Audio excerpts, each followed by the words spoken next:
Hi guys, welcome back to my channel. ಇವತ್ತಿನ vlog ಶುರು ಮಾಡ್ತಾ ಇದ್ದೀನಿ. ಸೊ ಇವತ್ತಿನ ರಂಗೋಲಿ ಇದಾಗಿದೆ. ಇವತ್ತಿನ ರಂಗೋಲಿನ ಪೂರ್ತಿ ನೋಡಿ ಆಮೇಲೆ ನಾನು ವ್ಲಾಗ್ನ ಕಂಟಿನ್ಯೂ ಮಾಡ್ತೀನಿ.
Welcome back to my channel. ಇವತ್ತು ಸಂಡೇ ವ್ಲಾಗ್ಸ್ ಹೊರಗಡೆ ಹೋಗ್ತಾ ಇದ್ವಿ.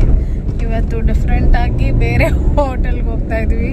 ಅದೇ ಯೂಶುವಲ್ ಕದಂಬಾಗ ಹೋಗ್ತಾ ಇಲ್ಲ. ಎಲ್ಲ ಹೋಗ್ತಾ ಇರೋದು ಡಿಫ್ರೆಂಟ್ ಆಗಿ ಫುಡ್ ಸಿಗುತ್ತೆ. ಇಡ್ಲಿ ಸಿಗುತ್ತೆ, ವಡೆ ಸಿಗುತ್ತೆ. ಅಲ್ಲೋ ಡಿಫ್ರೆಂಟ್ ಆಗಿ ಫುಡ್ ಅಲ್ಲ, ಅದೇ ಫುಡ್ ಬಟ್ ಟೇಸ್ಟ್ ಬೇರೆ ಇರುತ್ತೇನೋ ಅಂತ ಅಲ್ಲೇ ತಿಂದು ಬೇಜಾರಾಗ್ಬಿಟ್ಟಿದೆ. ಹಂಗಾಗಿ ಈಗ ಹೋಗ್ತಾ ಇರೋದು. ಸ್ಟೀಮ್ ಇಡ್ಲಿ ಸಿಗುತ್ತೆ ಇಲ್ಲಿ. ಅಲ್ಲಿ ತವಾ ಇಡ್ಲಿ ಸಿಗುತ್ತೆ, ಅಲ್ಲಿ ತವಾ ಇಡ್ಲಿ ಸಿಕ್ಕುತ್ತಂತೆ, ಇಲ್ಲಿ ಸ್ಟೀಮ್ ಇಡ್ಲಿ ಸಿಕ್ಕುತ್ತಂತೆ. ಇಲ್ಲಿ ನೋಡಿ ನಮ್ಮ ಅಕ್ಕ ಹೇರ್ ಕಟ್. ಮಾಸ್ಕ್ ಹಾಕೊಂಡು ಯಾಕೆ ಮಾಸ್ಕ್ ಹಾಕೊಂಡು ತೆಗಿ ಮಾಸ್ಕು.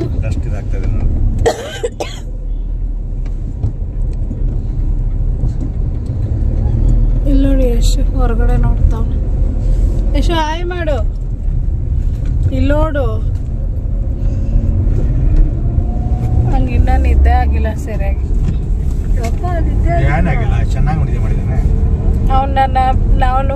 ಅವ್ನು ಮಲ್ಕೊಂಡ್ಮೇಲೆ ನಾನು ಮಲ್ಕೊಂಡೆ.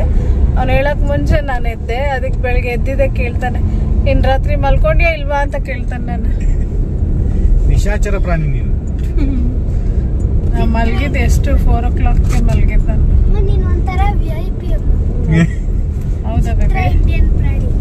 ಏ ಕಳ್ಳ, ಏನಕ್ಕೆ ಅಷ್ಟೊತ್ತಿಗೆ ಎದ್ದೋಳ್ತೀಯ? ಸುಮ್ಮನೆ ಹೆಲ್ತ್ ಹಾಳಾಗತ್ತೆ.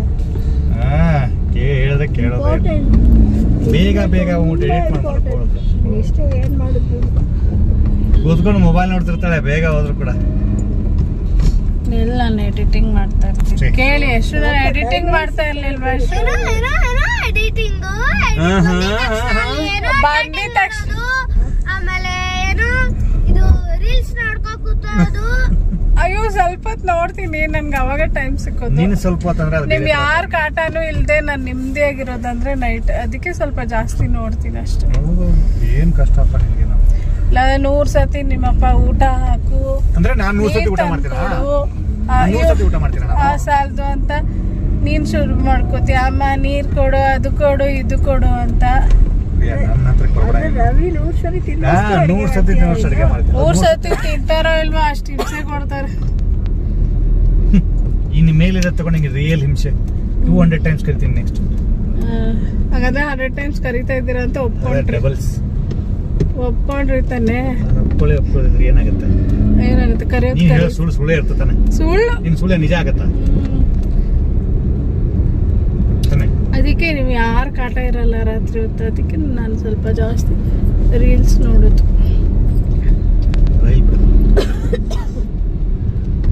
Piece of mind. ನಿದ್ದೆಲ್ ನಿಮ್ದು ಸಿಗೋದು ಇಡೀ ವರ್ಲ್ಡ್ ಅಲ್ಲಿ ಸಿಗಲ್ಲ. ನಿದ್ದೆ ಊಟ ಅದಕ್ಕೆ 12:30 1 ಗಂಟೆ ಯಾರೆಷ್ಟಲ್ಲ ಪಾಪ ಇವನು ಬಿಟ್ರೆ ಶಾರ್ಟ್ಸ್ ನೋಡ್ತಾನೆ. ತುಟಿ ನಾವು ಒಳಗಡೆ ಗಂಟ್ಲು ಒಳಗಡೆ ಹಾಕೊಂಡು ಪೂರ ಗಂಟ್ಲವರೆಗೂ ತುಟಿ ಹಾಕೊಂಡು ರೇಂಜ್ ನೋಡ್ತಾರೆ. ಯಾಕೆ ಅವಮಾನ ರೇಸು ಸಾರಿ ಆದ್ರೆ ಓಕೆ ನಾವು ಆ ಸ್ಪೇಸ್ ಜಾಗ ಇದಕ್ಕೆ ತಾನೇ ಬಂದೆ. ಇದಕ್ಕೆ ಆಸಪಟ್ಟಾಯ ಬಾಲಕುಮಾರ. ಸೊ ನಾವು ಬ್ರೇಕ್ಫಾಸ್ಟ್ ತಿನ್ನೋ ಜಾಗ ಬಂದಿದೆ, ಆಮೇಲೆ ಅಲ್ಲಿ ಹೋಗಿ ಬ್ಲಾಗ್ ಕಂಟಿನ್ಯೂ ಮಾಡ್ತೀವಿ. ಈಗ ನಾವು ಬ್ರೇಕ್ಫಾಸ್ಟ್ ತಿನ್ನೋಕ್ಕೆ ಅಂದ್ಬಿಟ್ಟು ಮಜಾತ್ ಇಂಡಿಯನ್ ಹೋಟೆಲ್ಗೆ ಬಂದಿದ್ವಿ. ಸೊ ಇದು ಇಲ್ಲಿ ನಾವು ಫಸ್ಟ್ ಟೈಮ್ ಬಂದಿರೋದು, ಬಟ್ ನನಗೆ ಏನೂ ಇಷ್ಟ ಆಗಿಲ್ಲ. ನನಗೆ ಅಂತಲ್ಲ, ನಮ್ಮ ಅಕ್ಕಗೂ ನಮ್ಮ ಯಜಮಾನ್ರಿಗೂ ಯಾರಿಗೂ ಇಷ್ಟ ಆಗಿಲ್ಲ. ಸೊ ನಮಗೇನು ಅನಿಸ್ತು ಅಂದರೆ ಕದಂಬ ಹೋಟ್ಲೇ ಬೆಸ್ಟು. ಸೊ ಅಲ್ಲಿ ಕಂಪೇರ್ ಮಾಡಿದ್ರೆ ಅಷ್ಟೇನು ಟೇಸ್ಟಿ ಅಂತ ಅನಿಸಿಲ್ಲ. ಸೊ ನಮ್ಮ ಅಕ್ಕ ಇಡ್ಲಿ ವಡೆ ತೊಗೊಂಡ್ಲು, ಎಷ್ಟು ಬಂದುಬಿಟ್ಟು ಪುಡಿ ಇಡ್ಲಿ ತೊಗೊಂಡ. ಸೊ ನಮ್ಮ ಯಜಮಾನ್ರು ಕೂಡ ತೊಗೊಂಡ್ರು, ಬಟ್ ಗೀ ಹಾಕಿದ್ದಾರೆ ಅಂದ್ಬಿಟ್ಟು ಇಬ್ಬರು ಬಿಟ್ಟಿದ್ದಾರೆ, ಇಬ್ಬರು ತಿಂದಿಲ್ಲ. ಸೊ ನಾನು ನಿಮ್ಗೆ ಮೊದಲೇ ಹೇಳಿದ್ದೀನಿ ನಮ್ಮ ಯಜಮಾನ್ರು ಗೀ ಹಾಕಿದರೆ ತಿನ್ನಲ್ಲ ಅಂತ. ನಾನಿಲ್ಲಿ ಅವರೆಕಾಳು ದೋಸೆ ತೊಗೊಂಡೆ, ಯಾವುದು ಚೆನ್ನಾಗಿರಲಿಲ್ಲ. ಸರಿ ಅಂದ್ಬಿಟ್ಟು ಕಾಫಿ ಕುಡಿದ್ಬಿಟ್ಟು ಆಮೇಲೆ ಇವಾಗ ರಿಟರ್ನು ಹೋಗ್ತಾಯಿದ್ದೀವಿ ಮನೆಗೆ. ಎಷ್ಟು ಬೇರೆ ಬ್ಯಾಗ್ ಬೇಕು ಅಂತ ಆಯಿತಾ. ಸೊ ಹಾಗಾಗಿ ನಾವು ಯಶವಂತಪುರ್ಗೆ ಹೋಗ್ಬಿಟ್ಟು ಅವನಿಗೆ ಅಲ್ಲಿ ವಿಶಾಲ್ ಮಾರ್ಟ್ ಇದೆ ನೋಡಿ, ಅಲ್ಲಿ ಬ್ಯಾಗ್ ತೊಗೊಂಡ್ವಿ. ಅದಾದಮೇಲೆ ಮನೆಗೆ ಹೊರಟ್ವಿ. ಸೊ ಹಂಗೆ ಮನೆಗೆ ಬಂದು ಒಂದು 1/2 hour to 1 hour ಏನೋ ರೆಸ್ಟ್ ಮಾಡಿಬಿಟ್ಟು ಮತ್ತು ಇಲ್ಲಿ ತರಂಗಿಣಿ ರೆಸ್ಟೋರೆಂಟ್ ಲಾಸ್ಟ್ ಟೈಮ್ ತೋರಿಸಿದೆ ನೋಡಿ, ಅಲ್ಲೇ ನಮ್ಮ ಅಕ್ಕ ಬಿರಿಯಾನಿ ತಿನ್ನಬೇಕು ಅಂತ ಇದ್ಲು. ಸರಿ ಅಂದ್ಬಿಟ್ಟು ಎಲ್ಲರೂ ಹೊರಟ್ವಿ. ನಾನು ಅಂದೆ ಬೇಳೆ ಸಾರು ಅನ್ನ ಮಾಡಿ ಚಿಕನ್ ಫ್ರೈ ಮಾಡಿಕೊಡ್ತೀನಿ ಅಂತ, ಬಟ್ ಅವ್ರಿಗೆ ಯಾರಿಗೂ ಬೇಡ ಅಂದರು. ಸರಿ ಅಂದ್ಬಿಟ್ಟು ನಾನು ಕುಷ್ಕ ತೊಗೊಂಡೆ, ಅಂದರೆ ಬಿರಿಯಾನಿ ರೈಸು. ನಮ್ಮ ಅಕ್ಕ ಬಂದುಬಿಟ್ಟು ಒಂದು ಬಿರಿಯಾನಿ, ಅಲ್ಲಿ ಇಬ್ಬರು ಶೇರ್ ಮಾಡಿಕೊಂಡ್ರು. ಯಶು ಮತ್ತು ನಮ್ಮ ಅಕ್ಕ ಇಬ್ಬರೂ ಒಂದು ಬಿರಿಯಾನಿ ತೊಗೊಂಡು ಲಾಲಿಪಾಪ್ ಏನೋ ತೊಗೊಂಡು ಶೇರ್ ಮಾಡಿಕೊಂಡ್ರು ಇಬ್ಬರು. ಸೊ ನಾನು ಜಸ್ಟ್ ಒಂದು ಬಿರಿಯಾನಿ ರೈಸು ಹಾಗೆ ಒಂದು ಗೋಬಿ ಮಂಚೂರಿ ತೊಗೊಂಡೆ. ನಮ್ಮ ಯಜಮಾನ್ರು ಬಂದು ವೆಜ್ ಮೀಲ್ಸ್ ತೊಗೊಂಡ್ರು. ಸೊ ಇವತ್ತು ಮಧ್ಯಾಹ್ನ ಚೆನ್ನಾಗಿ ಬ್ಯಾಟಿಂಗ್ ಮಾಡಿದ್ವಿ ನೋಡಿ. ಇವಾಗ ನಮ್ಮ ಯಜಮಾನ್ರು ವೆಜ್ ಮೀಲ್ಸ್ ಅದೇ ಆಂಧ್ರ ಸ್ಟೈಲಲ್ಲಿ ಕೊಡ್ತಾರೆ ನೋಡಿ, ಅನ್ನ, ಬೇಳೆ ಸಾರು, ಮಜ್ಜಿಗೆ ಸಾರು, ಮೊಸರು ಮತ್ತು ಶಾವಿಗೆ ಪಾಯಸ ಕೊಟ್ಟಿದ್ದರು. ಇದು ಪಪ್ಪು, ಸ್ವಲ್ಪ ಚಟ್ನಿ ಹಾಗೆ ಕೋಸು ಪಲ್ಯ, ಹಪ್ಪಳ ಕೊಟ್ಟಿದ್ದರು. ಸೊ ಅವರು ಊಟ ಮಾಡಿಕೊಂಡ್ರು. ಸೊ ನಾನು ವೆಜ್ಜೇ ತಿಂತೀನಿ ಅಂದ್ಬಿಟ್ಟು ಅವರು ವೆಜ್ ತಿಂದರು. ಹಾಗೆ ಎಲ್ಲರದು ಊಟ ಆಯಿತು. ಊಟ ಆದಮೇಲೆ ನಾವು ರಿಟರ್ನು ಮನೆಗೆ ಬಂದ್ವಿ. ಮನೆಗೆ ಬಂದಮೇಲೆ ಚೆನ್ನಾಗಿ ರೆಸ್ಟ್ ಮಾಡಿದ್ವಿ. ನನಗೆ ಫುಲ್ಲು ಬಿರಿಯಾನಿ ರೈಸ್ ಏನು ತೊಗೊಂಡಿದ್ದೆ ನೋಡಿ, ಅದು ಫುಲ್ ತಿನ್ನೋಕ್ಕಾಗಿಲ್ಲ. ಹಾಗಾಗಿ ಎಷ್ಟು ಕೂಡ ಅದು ಲಾಲಿಪಾಪ್ ಫುಲ್ ತಿಂದಿಲ್ಲ. ಸೊ ಈ ಹೋಟೆಲ್ ತುಂಬ ಚೆನ್ನಾಗಿದೆ, ನೀವು ಯಾರಾದರೂ ವಿಸಿಟ್ ಮಾಡೋಂಗಿದ್ರೆ ಇಲ್ಲಿ ಬನ್ನಿ. ಬೆಲ್ ರೋಡಲ್ಲಿದೆ Tarangini restaurant, opposite Nandini hotel. So ಇದಾದಮೇಲೆ ನಾನು ಸಾಯಂಕಾಲಕ್ಕೆ ಅಡುಗೆ ಮಾಡ್ತಾಯಿದ್ದೀನಿ. ಏನು ಮಾಡ್ತಾಯಿದ್ದೀನಿ ಅಂತಂದರೆ ಇವತ್ತು ಬ್ರೌನ್ ಟಾಪ್ ಮಿಲ್ಲೆಟಲ್ಲಿ ಇವತ್ತು ಬಿಸಿಬೇಳೆ ಬಾತ್ ಮಾಡ್ತಾಯಿದ್ದೀನಿ. ಬಿಸಿಬೇಳೆ ಬಾತು.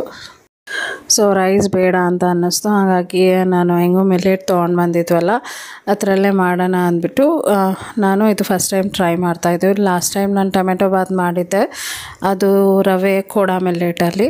ಸೊ ಇದು ಬಂದ್ಬಿಟ್ಟು ಬ್ರೌನ್ ಟಾಪ್ ಮಿಲ್ಲೆಟ್, ಅಂದರೆ ರಾಗಿ ಇದೆ ನೋಡಿ, ರಾಗಿ. ಸೊ ಅದನ್ನು ಕನ್ನಡದಲ್ಲಿ ಕಂದು ಬಣ್ಣದ ರಾಗಿ ಅಂತ ಏನೋ ಕರೀತಾರೆ. ಸೊ ಎಕ್ಸಾಕ್ಟಾಗಿ ಹೇಳಬೇಕು ಅಂದರೆ ರಾಗಿ ಪೂರ್ತಿ ಪ್ರೋಸೆಸ್ ಆಗೋಕ್ಕೆ ಮುಂಚೆ ಒಂದು ಸ್ಟೇಜ್ ಇರುತ್ತೆ ನೋಡಿ, ಪೂರ್ತಿ ಬ್ರೌನ್ ಟರ್ನ್ ಆಗೋಕ್ಕೆ ಮುಂಚೆ ಒಂದು ಸ್ಟೇಜ್ ಇರುತ್ತಲ್ಲ,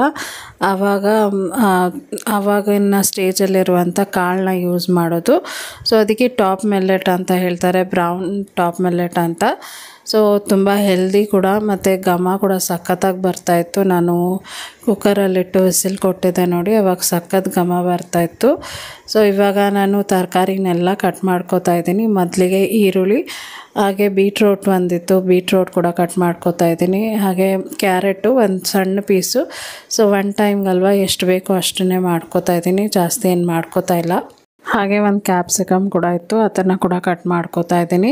ಸೊ ನಿಮ್ಮ ಹತ್ರ ಬೀನ್ಸು ಮತ್ತು ಬಟಾಣಿ ಅದೆಲ್ಲ ಇದ್ರೂ ಕೂಡ ಹಾಕೋಬೋದು. ಸೊ ನಾವು ಯೂಶ್ವಲಾಗಿ ಬಿಸಿಬೇಳೆ ಬಾತಿಗೆ ಯಾವುದೆಲ್ಲ ಹಾಕ್ತೀವಿ ನೋಡಿ ಅದನ್ನೆಲ್ಲ ಹಾಕೋಬೋದು. ಸೊ ನನ್ನ ಹತ್ರ ಇದ್ದಿದ್ದು ಇಷ್ಟೇ ತರಕಾರಿ, ಬೀಟ್ರೂಟು, ಕ್ಯಾರೆಟು, ಕ್ಯಾಪ್ಸಿಕಮ್ಮು, ಹಾಗೆ ಆಲೂಗಡ್ಡೆ ಇಷ್ಟಿತ್ತು. ಸೊ ನಾನು ಏನು ತರಕಾರಿ ಇದೆ ನೋಡಿ ಅದನ್ನೇ ಹಾಕಿ ಮಾಡಿದೆ. ನೆಕ್ಸ್ಟ್ ಇಲ್ಲಿ ಆಲೂಗಡ್ಡೆನ ನಾನು ಸ್ಕ್ರ್ಯಾಪರಲ್ಲಿ ಸ್ಕ್ರ್ಯಾಪ್ ಮಾಡ್ಕೋತಾ ಇದ್ದೀನಿ. ಸೊ ಇದನ್ನೆಲ್ಲ ಆದಮೇಲೆ ಆಲೂಗಡ್ಡೆನ ಕಟ್ ಮಾಡ್ಕೋತೀನಿ. ನಾನು ಇಲ್ಲಿ ಒಂದು 3 ಸಣ್ಣ ಆಲೂಗಡ್ಡೆನ ತೊಗೊಂಡಿದ್ದೀನಿ. ಸೊ ಅದನ್ನು ಈ ರೀತಿ ಸಣ್ಣದಾಗೇ ಚಾಪ್ ಮಾಡ್ಕೋತಾ ಇದ್ದೀನಿ. ಸೊ ನಿಮ್ಗೆ ಯಾವ ಸೈಜ್ ಬೇಕೋ ಅದರಲ್ಲಿ ನೀವು ಮಾಡ್ಕೋಬೋದು. ಆಲೂಗಡ್ಡೆ ಹಾಕಿದರೆ ಒಂದು ಎಕ್ಸ್ಟ್ರಾ ಟೇಸ್ಟ್ ಇರುತ್ತೆ, ಹಾಗಾಗಿ ಪ್ಲಸ್ ಆಲೂಗಡ್ಡೆ ಅಂದರೆ ನಮ್ಮ ಯಶಕ್ಕೆ ಇಷ್ಟ ಅಲ್ವಾ. ಸೊ ಅವನಿಗೆ ಬೇರೆ ತರಕಾರಿ ಆದರೆ ಅವನಿಗೆ ಆಗೋದಿಲ್ಲ, ಆಲೂಗಡ್ಡೆ ಆದರೆ ಸ್ವಲ್ಪ ತಿಂತಾನೆ. ಹಂಗಾಗಿ ನಾನು ಯಾವುದೇ ತರಕಾರಿ ಯೂಸ್ ಮಾಡಬೇಕಾದ್ರೆ ಆಲೂಗಡ್ಡೆ ತುಂಬ ಯೂಸ್ ಮಾಡ್ತೀನಿ.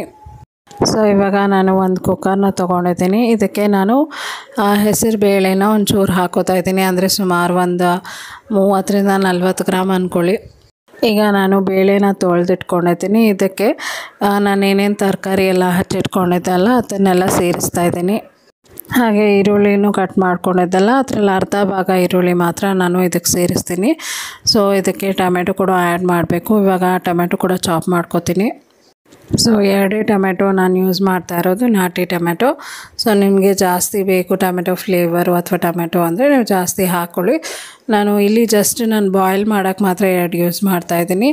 ಆಮೇಲೆ ಸಪ್ರೇಟಾಗಿ ಒಗ್ಗರಣೆ ಹಾಕಬೇಕಾದ್ರೆ ಕೂಡ ಟೊಮೆಟೊ ಯೂಸ್ ಮಾಡ್ತೀನಿ. ಸೊ ಇವಾಗ 2 ಟೊಮೆಟೊ ಕೂಡ ಕುಕ್ಕರ್ಗೆ ಹಾಕಿಬಿಟ್ಟು ಆಮೇಲೆ ಈ ಮಿಲ್ಲೆಟ್ ಏನಿದೆ ನೋಡಿ ಅದನ್ನು 1 ಕಪ್ ತೊಗೊಂಡಿದ್ದೀನಿ, ಅಷ್ಟೇ ತೊಗೊಂಡಿದ್ದು ನಾನು 1 ಕಪ್ಪು. ಅದನ್ನು ಚೆನ್ನಾಗಿ ನೀರಲ್ಲಿ ತೊಳ್ಕೊಂಡು ನೀರನ್ನೆಲ್ಲ ಸ್ಟ್ರೇನ್ ಮಾಡಿಬಿಟ್ಟು ನೀರೆಲ್ಲ ಡ್ರೈನ್ ಮಾಡಿಬಿಟ್ಟು ಇವಾಗ ಮಿಲ್ಲೆಟ್ನ ಕುಕ್ಕರ್ಗೆ ಹಾಕೋತಾ ಇದ್ದೀನಿ. ಸೊ ಇದಕ್ಕೆ ಎಕ್ಸಾಕ್ಟಾಗಿ 1 ಕಪ್ಗೆ 3 ಕಪ್ ನೀರು ಹಾಕಬೇಕು. ಸೊ ನಾನು ಇಲ್ಲಿ ಬೇಳೆ ಕೂಡ ಹಾಕಿರೋದ್ರಿಂದ ಒಂದು 3.5 ಕಪ್ ಆಗೋಷ್ಟು ನೀರನ್ನ ಹಾಕಿದ್ದೀನಿ. ಹಾಗೆ ನಾನು ಏನು ತೊಳೆದೆ ನೋಡಿ ಮಿಲ್ಲೆಟ್ ತೊಳೆದಿದ್ದ ಪಾತ್ರೆಗೇ ಹಾಕಿದೆ. ಅದರಲ್ಲಿ ಸ್ವಲ್ಪ ಮಿಲ್ಲೆಟ್ ಕೂಡ ಉಳಿದಿತ್ತು, ಹಾಗಾಗಿ ಅದನ್ನು ಹಾಕಿ ಇನ್ನೊಂದು ಅರ್ಧ ಕಪ್ ಅಷ್ಟು ನೀರು ಕೂಡ ಹಾಕಿದೆ. ಇದಾದಮೇಲೆ ಸ್ವಲ್ಪ ಅರಿಶಿನ ಪುಡಿನ ಸೇರಿಸ್ತಾ ಇದ್ದೀನಿ. ಸೊ ಇದನ್ನೆಲ್ಲ ಹಾಕ್ಬಿಟ್ಟು ನಾನು ಇವಾಗ ಕ್ಲೋಸ್ ಮಾಡಿಬಿಡ್ತೀನಿ ಕುಕ್ಕರ್. ಇವಾಗೆ ಉಪ್ಪನ್ನ ಹಾಕೋದಿಲ್ಲ. ಸೊ ನಾನು ಎಲ್ಲ ಬೆಂದ ಮೇಲೆ ಉಪ್ಪನ್ನ ಹಾಕ್ತೀನಿ. ಇವಾಗ ಗ್ಯಾಸ್ ಮೇಲೆ ಇಟ್ಟಿದ್ದೀನಿ. ಸೊ ಏನಕ್ಕೆ ನಾನು ಯೂಶ್ವಲಿ ಬೇಯಿಸ್ಬೇಕಾದ್ರೆ ಹಾಕೋದಿಲ್ಲ. ಸೊ ಏನಕ್ಕೆ ನಾನು ಉಪ್ಪು ಹಾಕಲ್ಲ ಅಂದರೆ ಬೇಳೆ ಎಲ್ಲ ಬೇಯೋದಿಲ್ಲ ಅಂದ್ಬಿಟ್ಟು ನಾನು ಉಪ್ಪನ್ನ ಹಾಕೋದಿಲ್ಲ. ಸೊ ಇವಾಗ ಒಂದು ಬಾಣಲಿನ ಇಟ್ಟಿದ್ದೀನಿ ಗ್ಯಾಸ್ ಮೇಲೆ. ಸೊ ಅದಕ್ಕೆ ಒಂದು ಸ್ವಲ್ಪ ಎಣ್ಣೆನ ಹಾಕ್ತಾಯಿದ್ದೀನಿ. ಸೊ ನಾನೇನು ಬೇಯಿಸ್ಕೊಂಡಿದ್ದೆಲ್ಲ ಮಿಲ್ಲೆಟು ಅದು ವಿಸಿಲ್ ಬಂದಿದೆ, ಸುಮಾರು ಒಂದು 3 ವಿಸಿಲ್ ಕೊಟ್ಟೆ. ಅದಾದಮೇಲೆ ಆಫ್ ಮಾಡಿಬಿಟ್ಟು ತಣ್ಣಗಾಗಕ್ಕೆ ಇಟ್ಟಿದ್ದೀನಿ. ಈ ಕಡೆ ಒಂದು ಬಾಣಲಿ ತೊಗೊಂಡು ಸ್ವಲ್ಪ ಎಣ್ಣೆ ಹಾಕಿ ಸಾಸಿವೆ ಜೀರಿಗೆ ಕರಿಬೇವಿನ ಸೊಪ್ಪನ್ನ ಹಾಕಿ ಹಾಗೆ ಈರುಳ್ಳಿ ನಾನು ಒಂದು ಅರ್ಧ ಏನು ಉಳಿಸಿಟ್ಕೊಂಡಿದ್ದೆ ನೋಡಿ ಅದನ್ನು ಇದರಲ್ಲಿ ಸೇರಿಸ್ತಾ ಇದ್ದೀನಿ. ಸೊ ನಿಮಗೆ ಬೇಕಂದರೆ ಹಿಂಗು ಕೂಡ ಹಾಕೋಬೋದು, ಡೈಜೆಷನ್ಗೆ ಒಳ್ಳೆಯದು. ಸೊ ನಾನು ಹಿಂಗೆ ಹಾಕಬೇಕಾಗಿತ್ತು, ಬಟ್ ನಾನು ಮರ್ತೋಗ್ಬಿಟ್ಟೆ. ಸೊ ನಿಮ್ಗೆ ಬೇಕಾದರೆ ನೀವು ಹಿಂಗೆ ಕೂಡ ಹಾಕ್ಕೊಳ್ಳಿ. ಆಮೇಲೆ ಇವಾಗ ಈರುಳ್ಳಿ ಎಲ್ಲ ಚೆನ್ನಾಗಿ ಫ್ರೈ ಆಗಬೇಕು. ಸೊ ಚೆನ್ನಾಗಿ ಫ್ರೈ ಆಗ್ತಾ ಇದ್ದಂಗೆ ನಾನು ಇದಕ್ಕೆ ಟೊಮೆಟೊನ ಆ್ಯಡ್ ಮಾಡ್ತೀನಿ. ನಾನು ಒಂದೇ ಈರುಳ್ಳಿ ತೊಗೊಂಡಿರೋದು ಇಲ್ಲಿ. ಹಾಗೆ ಇಲ್ಲಿ 2 ಟೊಮೆಟೊ, ನಾಟಿ ಟೊಮೆಟೊ ಅದನ್ನು ಕೂಡ ತೊಗೊಂಡು ಚೆನ್ನಾಗಿ ಫ್ರೈ ಮಾಡ್ತಾಯಿದ್ದೀನಿ. ಈ ಸ್ಟೀಲ್ ಪಾತ್ರೆ ನಾವೇನು ಯೂಸ್ ಮಾಡ್ತೀವಿ ನೋಡಿ, ಜಾಸ್ತಿ ಫ್ಲೇಮ್ ಇಟ್ಟರೆ ಹೊತ್ತೋಗ್ಬಿಡುತ್ತೆ, ಕಮ್ಮಿ ಫ್ಲೇಮ್ ಇಟ್ಟರೆ ಬೇಯೋದಿಲ್ಲ. ಇದು ಒಂದು ಪ್ರಾಬ್ಲಮ್ಮು ಈ ಸ್ಟೀಲ್ ಪಾತ್ರೆಯಲ್ಲಿ. ಸೊ ಇವಾಗ ಸ್ವಲ್ಪ ಉಪ್ಪನ್ನ ಹಾಕ್ಬಿಟ್ಟು ಮತ್ತು ಈ ಟೊಮೆಟೊನೆಲ್ಲ ಮಿಕ್ಸ್ ಮಾಡ್ತಾಯಿದ್ದೀನಿ. ಸೊ ಈ ಟೊಮೆಟೊ ಎಲ್ಲ ಒಂಚೂರು ಸಾಫ್ಟ್ ಆಗಬೇಕು. ಇವಾಗ ಆಲ್ಮೋಸ್ಟು ಒಂದು 40% ಸಾಫ್ಟ್ ಆಗಿದೆ. ಇವಾಗ ನಾನು ಇದರಲ್ಲಿ ಒಣಗಿದ ಮೆಣಸಿನ್ಕಾಯಿ ಒಂದು 3 ಹಾಕ್ತಾಯಿದ್ದೀನಿ. ಸೊ ಹಾಕ್ಬಿಟ್ಟು ಮತ್ತೆ ಮಿಕ್ಸ್ ಮಾಡಿ ಒಂಚೂರು ಅರಿಶಿನ ಪುಡಿನ ಕೂಡ ಹಾಕ್ತಾಯಿದ್ದೀನಿ. ಸೊ ಇವಾಗ ಮತ್ತೆ ಮಿಕ್ಸ್ ಮಾಡ್ತಾಯಿದ್ದೀನಿ. ಈಗ ಇದಕ್ಕೆ ನಾನು ಒಂಚೂರು ನೀರು ಕೂಡ ಆ್ಯಡ್ ಮಾಡ್ಕೋತೀನಿ, ಯಾಕಂದರೆ ಇವಾಗ ನಾನು ಬಿಸಿಬೇಳೆಬಾತ್ ಪೌಡ್ರ್ ಹಾಕಿದರೆ ಫುಲ್ಲು ತಳ ಎಲ್ಲ ಹಿಡ್ಕೊಂಡ್ಬಿಡುತ್ತೆ. ಹಾಗಾಗಿ ಒಂಚೂರು ನೀರು ಹಾಕ್ಬಿಟ್ಟು ಆಮೇಲೆ ಬಿಸಿಬೇಳೆಬಾತ್ ಪೌಡ್ರನ್ನ ಹಾಕ್ತೀನಿ. ಸೊ ನೀರು ಹಾಕಿದ ಮೇಲೆ ಒಂದು ಸತಿ ನೀಟಾಗಿ ಮಿಕ್ಸ್ ಮಾಡಿಕೊಂಡೆ. ಹಾಗೆ ನಾನು ಇಲ್ಲಿ ಮನೇಲಿ ಮಾಡುವಂಥ ಬಿಸಿಬೇಳೆಬಾತ್ ಪೌಡ್ರ್ ತೊಗೊಂಡಿಲ್ಲ. ಸೊ ಅದು ಖಾಲಿಯಾಗಿತ್ತು. ಸೊ ನೆಕ್ಸ್ಟ್ ಟೈಮ್ ನಾನು ಮಾಡ್ಕೋಬೇಕು. ಸೊ ನಾನು ಮಾಡಬೇಕಾದ್ರೆ ನಿಮ್ಮ ಜೊತೆ ಕೂಡ ಶೇರ್ ಮಾಡ್ತೀನಿ. ಇಲ್ಲಿ ನಾನು MTR ಬಿಸಿಬೇಳೆಬಾತ್ ಪೌಡ್ರನ್ನ 2 ಪ್ಯಾಕೆಟ್ 10 ರೂಪೀಸ್ದು ಬರುತ್ತೆ ನೋಡಿ, ಅದನ್ನೇ ಹಾಕ್ಬಿಟ್ಟು ಮಿಕ್ಸ್ ಮಾಡ್ತಾಯಿದ್ದೀನಿ. ಸೊ ಮಿಕ್ಸ್ ಮಾಡಿಬಿಟ್ಟು ಗ್ಯಾಸು ನಾನು ತುಂಬ ಸಿಮ್ಮಲ್ಲಿ ಇಟ್ಟಿದ್ದೀನಿ, ಯಾಕಂದರೆ ಪುಡಿ ಎಲ್ಲ ಹಾಕಬೇಕಾದ್ರೆ ಗ್ಯಾಸು ಉರಿ ಜಾಸ್ತಿ ಇತ್ತಂದರೆ ಬೇಗ ಕಪ್ಪಗಾಗ್ಬಿಡುತ್ತೆ. ಹಂಗಾಗಿ ನಾನು ಸಿಮ್ಮಲ್ಲೇ ಇಟ್ಟಿದ್ದೀನಿ. ಇವಾಗ ಫೈನಲಾಗಿ ಕೊತ್ತಂಬರಿ ಸೊಪ್ಪನ್ನ ಉದುರಿಸಿದ್ದೀನಿ. ಸೊ ಇದು ನೋಡಿ ಇವಾಗ ಈ ರೀತಿ ರೆಡಿಯಾಗಿದೆ. ಫೈನಲಾಗಿ ಒಂದು ಸತಿ ಚೆನ್ನಾಗಿ ಮಿಕ್ಸ್ ಮಾಡ್ಕೋತಾ ಇದ್ದೀನಿ. ಉಪ್ಪು ನಾನು ಇದಕ್ಕೆ ಎಷ್ಟು ಬೇಕೋ ಅಷ್ಟನ್ನೇ ಹಾಕಿದ್ದೀನಿ, ಮಿಲ್ಲೆಟ್ಟಿಗಿನ್ನ ಉಪ್ಪು ಹಾಕಿಲ್ಲ. ಸೊ ನೋಡಿ ಮಿಲ್ಲೆಟು ಈ ರೀತಿ ಕಾಣ್ತಾ ಇದೆ. ಬೇಯಿಸ್ಬೇಕಾದ್ರೆ ಹೇಗೂ ಕುಕ್ಕರ್ ಹೊರಗಡೆ ಎಲ್ಲ ಬಂದೇ ಬರುತ್ತೆ. ಇವಾಗ ಒಂದು ಸತಿ ನಾನು ಮಿಕ್ಸ್ ಮಾಡ್ಕೋತಾ ಇದ್ದೀನಿ. ಹೇಗಿದೆ ಅಂದರೆ ಬ್ರೋಕನ್ ವೀಟ್ ಥರ ಇದೆ, ಬಟ್ ಟೇಸ್ಟ್ ಡಿಫ್ರೆಂಟಾಗಿದೆ, ತುಂಬ ಚೆನ್ನಾಗಿದೆ. ಇವಾಗ ನಾನು ಏನು ರೆಡಿ ಮಾಡ್ಕೊಂಡಿದ್ದೆ ನೋಡಿ ಗೊಜ್ಜು, ಬಿಸಿಬೇಳೆಬಾತ್ ಪೌಡ್ರನ್ನೆಲ್ಲ ಹಾಕ್ಬಿಟ್ಟು ಅದನ್ನು ಇದರಲ್ಲಿ ಸೇರಿಸ್ತಾ ಇದ್ದೀನಿ. ಸೊ ಇವಾಗ ಒಂದು ಸತಿ ಚೆನ್ನಾಗಿ ಮಿಕ್ಸ್ ಮಾಡ್ಕೋತೀನಿ. ತುಂಬ ಗಟ್ಟಿಯಾಗಿರೋದ್ರಿಂದ ಆ ಪಾತ್ರೆಗೆ ಒಂಚೂರು ನೀರು ಹಾಕ್ಬಿಟ್ಟು ಅದನ್ನೇ ಇದರಲ್ಲಿ ಸೇರಿಸಿದ್ದೀನಿ. ಸೊ ಇವಾಗ ಚೆನ್ನಾಗಿ ಒಂದು ಸತಿ ಮಿಕ್ಸ್ ಮಾಡ್ಕೊಂಡ್ಬಿಟ್ಟು ಫೈನಲಾಗಿ ಹೇಗಾಯಿತು ಅನ್ನೋದನ್ನು ನಾನು ನಿಮ್ಮ ಜೊತೆ ಶೇರ್ ಮಾಡ್ತೀನಿ. ಸೊ ಫೈನಲಾಗಿ ಈ ರೀತಿ ಇದೆ. ಅದಕ್ಕೆ ಮುಂಚೆ ನಾನು ಒಂದು ಸ್ವಲ್ಪ ಉಪ್ಪನ್ನ ಹಾಕ್ತೆ. ಉಪ್ಪು ಯಾಕಂದರೆ ನಾನು ಹಾಕಿರಲಿಲ್ಲ ಬೇಯಿಸ್ಬೇಕಾದ್ರೆ ಕೂಡ. ಸೊ ಕೆಲವರು ಹಾಕೋತಾರೆ, ನಾನು ಹಾಕೋದಿಲ್ಲ. ನಾನು ಯೂಶ್ವಲಿ ಏನು ಬೇಳೆ ಬೇಯಿಸ್ಬೇಕಾದ್ರೆ ಕೂಡ ಹಾಕಲ್ಲ, ಎಲ್ಲ ಲಾಸ್ಟಲ್ಲೇ ಹಾಕೋದು. ಸೊ ಉಪ್ಪನ್ನೆಲ್ಲ ಹಾಕಿದ ಮೇಲೆ ಒಂದು ಸತಿ ನೀಟಾಗಿ ಮಿಕ್ಸ್ ಮಾಡ್ಕೋತಾ ಇದ್ದೀನಿ. ಸೊ ತುಂಬ ಚೆನ್ನಾಗಿತ್ತು. ನಾನು ಟ್ರೈ ಮಾಡಿ ಅಂತಲೇ ಹೇಳ್ತೀನಿ, ಒಂದು ಸತಿ ಆದರೂ ಟ್ರೈ ಮಾಡಿ. ಯಾಕಂದರೆ ಯಾವಾಗಲೂ ರಾಗಿದು ಮುದ್ದೆ, ರಾಗಿ ರೊಟ್ಟಿ ಇಂಥದ್ದೇ ತಿಂತಾಯಿರ್ತೀವಿ, ಚಪಾತಿ. ಸೊ ನಾವು ಹೆಲ್ದಿಯಾಗಿ ತಿನ್ನಬೇಕು ಅಂದರೆ ಬರೀ ಇದನ್ನೇ ತಿಂತಾಯಿರ್ತೀವಲ್ಲ. ಸೊ ಅದರ ಬದಲು ಈ ರೀತಿ ಮಾಡ್ಕೊಂಡು ತಿಂದರೆ ತುಂಬ ರುಚಿಯಾಗಿರುತ್ತೆ. ಸೊ ಇವಾಗ ನಮ್ಮ ಅಕ್ಕ ಒಂದು ಪ್ಲೇಟಿಗೆ ಸರ್ವ್ ಮಾಡಿಬಿಟ್ಟು ಹಾಗೆ ಮೇಲ್ಗಡೆ ಖಾರ ಬೂಂದಿನ ಹಾಕ್ತಾಯಿದ್ದಾಳೆ. ಸೊ ಫೈನಲಾಗಿ ಈ ರೀತಿ ಕಾಣ್ತಾ ಇದೆ ನೋಡಿ, ತುಂಬ ಯಮ್ಮಿಯಾಗಿ ರುಚಿಯಾಗಿತ್ತು. ಸೊ ನಾನು ಲೈವ್ ಮಾಡ್ತಾಯಿದ್ದರಿಂದ ಅವಳು ಮಾಡ್ತಾಯಿದ್ದಾಳೆ. ಸೊ ಇವತ್ತಿನ ವ್ಲಾಗ್ ಇಷ್ಟೇ. ಇವತ್ತಿನ ವ್ಲಾಗ್ ನಿಮಗೆ ಇಷ್ಟ ಆದರೆ ದಯವಿಟ್ಟು ಲೈಕ್ ಮಾಡಿ, ಶೇರ್ ಮಾಡಿ, ಕಮೆಂಟ್ ಮಾಡಿ, ಸಬ್ಸ್ಕ್ರೈಬ್ ಮಾಡಿ. ಮತ್ತು ನಾಳೆ ಒಂದು ಹೊಸ ವೀಡಿಯೋ ಒಂದಿಗೆ ನಾನು ನಿಮ್ಮನ್ನ ಭೇಟಿ ಆಗ್ತೀನಿ. ಅಂಟಿಲ್ ದೆನ್ ಟೇಕ್ ಕೇರ್, ಬಾಯ್.